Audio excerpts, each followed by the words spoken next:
What's up, everybody? Thanks as always for supporting the show. It would mean a lot to me if you would take a second to scroll down and hit that subscribe button to the Hoops Tonight YouTube channel, and then follow me on social media on TikTok, Instagram, and Twitter so you guys don't miss any of our content over the course of this season. All right, let's talk some basketball. Number 15, one of the most interesting teams going into next year, the Orlando Magic. A little bit of roster turnover. They lost Markelle Fultz, Joe Ingles, Chuma Okeke, and Admiral Schofield. They added Kentavious Caldwell-Pope. That's the splashy addition for them this summer. Jared Culver, a former lottery pick, two guard from who was originally drafted by Minnesota. Corey Joseph, backup point guard. And then they drafted Tristan da Silva in the first round, who is a kind of traditional 3-and-D wing type of prospect. So presumably KCP is going to get the Gary Harris starting job. That'll put our starting lineup at KCP, Jalen Suggs, Franz Wagner, Paolo Banchero, and Wendell Carter Jr. I think Orlando Magic fans are going to love KCP. I obviously covered him very closely with the Lakers as a fan rooting for that team and then eventually covering the league. And I also covered him very closely with the Nuggets. That's a team that I covered extremely closely over the last 3 years, right? He's getting a little bit older and a little bit more worn down. He's 31 years old now, but I have a little bit of a positive outlook on that we'll get to in a little bit, and that has to do with Jalen Suggs. We'll get to in a minute. But he is just a rock-solid starting guard in the NBA. He's a very good guard defender. He can struggle a little bit against size and strength, guys that can overpower him, right? We saw that in the second-round series against Anthony Edwards. He just was hopeless guarding Ant, but Ant is built like an F-150, you know? But I also saw that back when he was with the Lakers, whenever the Lakers would use him to guard opposing forwards. He just would struggle with those types of matchups. But against guards that don't have outstanding size and strength, he pressures the ball really well. He navigates screens well. He applies back pressure. He's actually one of the better point of attack defenders in the league. He just needs to be aimed at somebody that's not quite as big and strong. But that is where the Jalen Suggs factor is a huge advantage. KCP was the primary point of attack defender in Denver. Jamal Murray was not getting those types of assignments. Aaron Gordon was guarding bigger forwards, right? So having Jalen Suggs to, one, be able to guard the bigger, stronger types of guards, and two, to primarily put KCP on the second best perimeter initiator for the other team, that is going to make a 31-year-old guard who looks a little bit on the downslope into a guard that's actually staying within matchups that he can handle, which will make him look younger and more effective than he was last year in Denver. And so I actually look at this as an interesting move for KCP's career, because now he's slotted more in an achievable role for him on an elite defensive team. And I think he's going to benefit from that. He's also a very good off-ball defender. He's always where he's supposed to be. He shoots passing lanes well. He can jump those gaps. Just does his job on every single possession. He is a rock-solid NBA starter. Again, I think Magic fans are really going to like him. On offense, KCP is a master at scoring on the margins. He's a good spot-up player. He converts spot-up possessions at 1.16 points per possession. That's in the 82nd percentile. That ranked 27th out of 119 players in the NBA last year to log at least 200 spot-up reps. So a very, very good floor spacer. He's an excellent transition player. He was over 80th percentile in both volume and efficiency for transition scoring last year. He's a very fast straight line runner. When he runs the rim, he's a very good leaper off of his left leg in single leg jumping situations, which allows him to extend and get the ball to the backboard before defenders that are pursuing behind him. But he also runs his lane to the corners well. He can run and quickly get his feet set in transition in the corner, knock down corner threes. He's a very good three-point shooter from the corner. He knocked down 42% of his corner threes last year, so very effective transition scorer.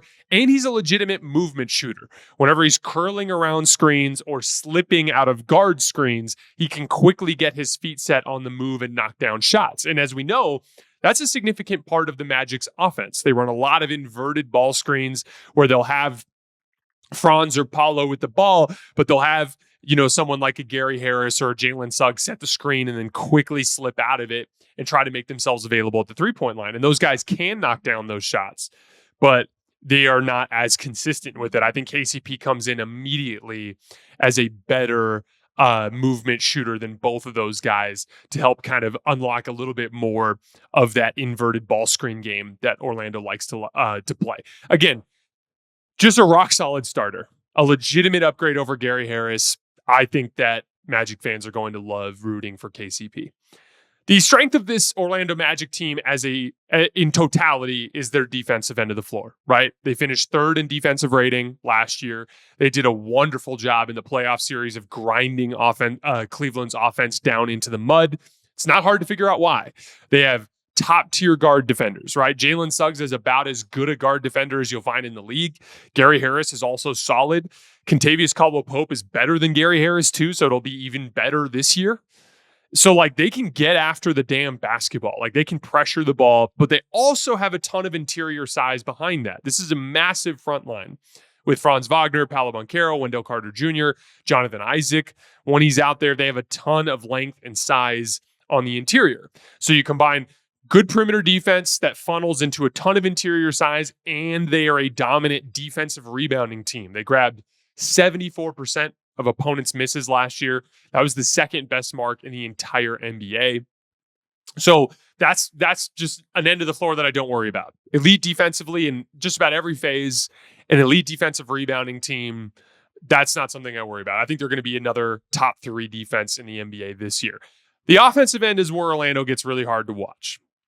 Obviously, the numbers aren't pretty. Just a couple examples for you guys. They were 22nd in offensive rating last year, 30th, so dead last in three-point volume, three-pointers made per game, 24th in three-point percentage, 28th in assists.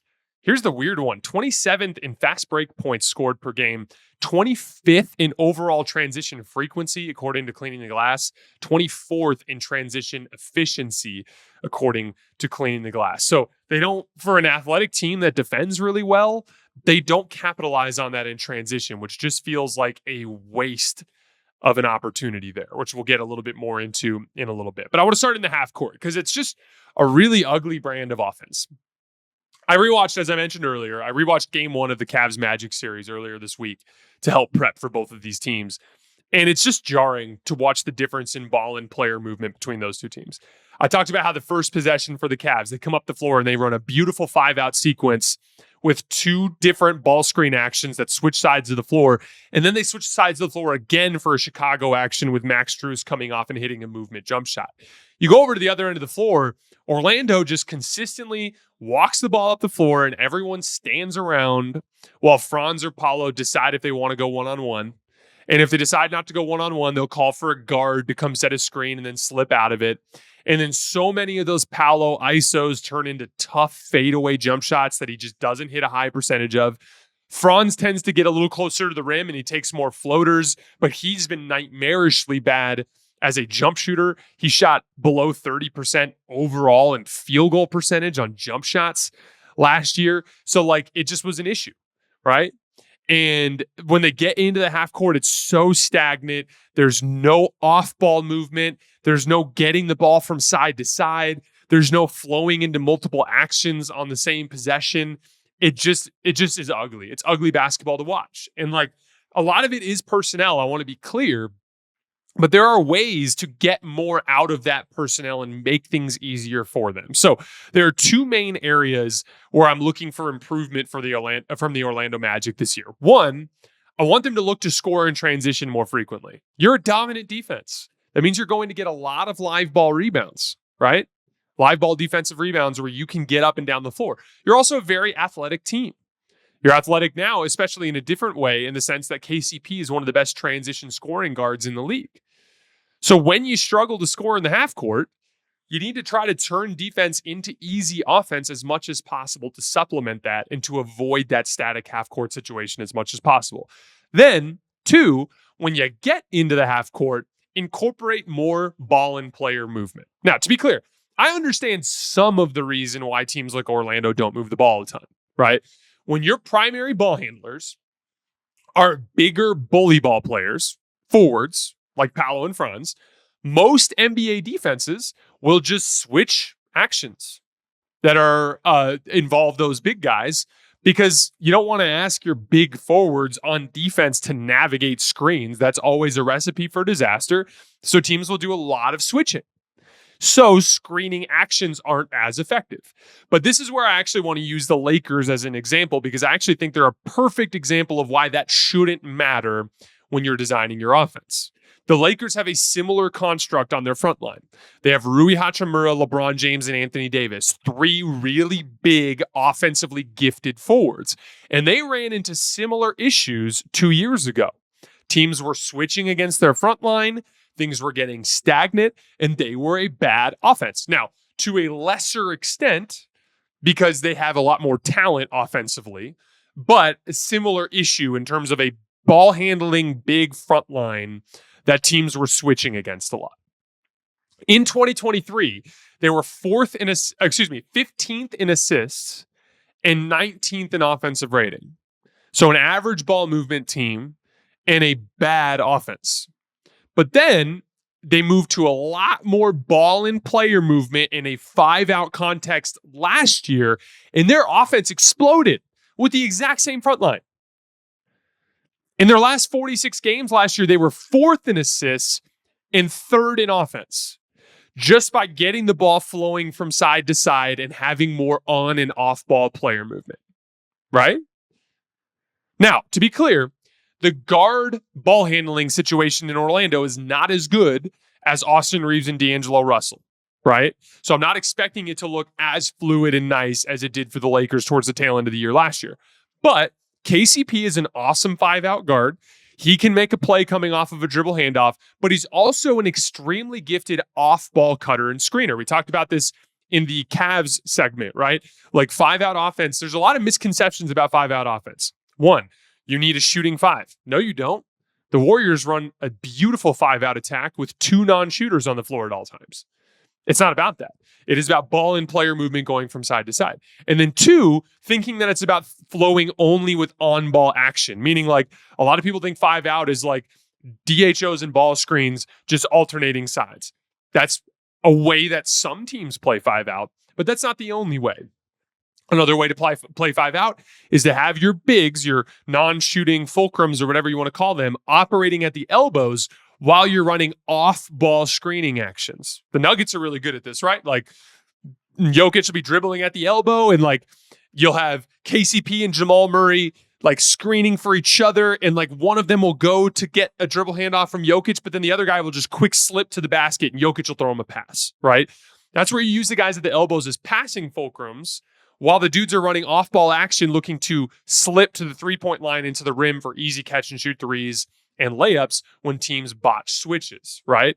So like KCP may not be able to dribble the way that D'Lo and Austin does, but why can't you have Paolo and Franz operating around the elbows the way they do a lot, but then just have an off-ball action running nearby them that either one will occupy help defenders so that Paolo and Franz operate with more space, or 2, give them opportunities to throw passes over the top for easy offense off the ball. Again, more ball in player movement. 5-out does not mean you take the ball out of Paolo and Franz's hands. It's just as simple as running a lot of the same stuff you do with more off-ball ball in player movement, right? Clearing the side. Run a 2-man game with like Jalen Suggs and Paolo like you always do. And then just have KCP screening and cutting along the backside while guys are moving, and it will make life easier for you. Again, I'm not expecting the Magic to turn into a well-oiled machine on offense. Certainly not right away. But if they incorporated more of those sorts of things and they built that rhythm over the course of the season, it might just squeeze a little bit more out of this sponge. When you're a top 3 defense and a top 3 rebounding team, you only need to be average on offense to be a real threat to win. If you can get up into that 11 to 15 range on offense, now all of a sudden you have a shot to win the conference in a way that you wouldn't otherwise. And this is stuff in the long run that will make this a better team. There are very few teams in NBA, I can't even think of one off the top of my head, that don't have ball and player movement in that win. It's a difficult style to win. You've got to get the ball moving from side to side. You got to get the ball popping around. Last piece of this, Paolo and Franz have to become better jump shooters. Specifically, Franz has to become a better catch and shoot shooter, and Paolo needs to become a better off the dribble shooter. Franz was overall 12 for 41 on jump shots in the playoffs and shot below 30% in the regular season. His jumpers just broke. Got to figure that out. Paolo actually shot his catch and shoot jump shot pretty well in the postseason, but he took 58 pull-up jump shots in that 7-game series and got just 0.86 points per shot out of them. That ended up hurting his efficiency. He ran 46 ISOs in that series and got just 31 points, including passes. That's just 0.67 points per possession, which is awful. So again, like Franz has to be able to knock down an open catch and shoot jumper when his man's helping off of him. Paolo needs to be able to become more efficient as a scorer in those ISO situations. For me, I love him to turn more of those like left shoulder fades where he's taking really tough fades and turn them more into hooks. There's a reason why like NBA 2 guards will take tough left shoulder fades. They're freaky vertically athletic, and they're typically shooting over tall, lanky wing defenders. Paolo has a size advantage on everyone. I'd love for him to turn those more into a physically aggressive move that's a hook rather than a fade over that left shoulder. He basically doesn't take hooks right now. He made 6 all season and made 0 in the playoffs. I think that's a part of his game that he could build out. But improving as a jump shooter overall for both players is important. Paolo just being a little bit more of a bully ball player rather than a fadeaway jump shooter, I think would go a long way. But I'm very excited to watch the Orlando Magic this year. They are built to one day be a great playoff team because they defend, they rebound, and they're really physically imposing. They can drag games down into the mud. But they have to find ways to make things easier for them on the offensive end of the floor. And there are just some proven ways to do that are untapped for them, including running the ball more in transition and just more ball and player movement in the half court. I have them as the 6th best team in the East this year. The teams above them are all just a little bit more older and experienced, and they made some substantial improvements to their roster over the offseason as well. But this team, obviously, the sky is the limit with their young players and the growth that we project for them over the course of the next few years. Very much looking forward to covering them closely this year.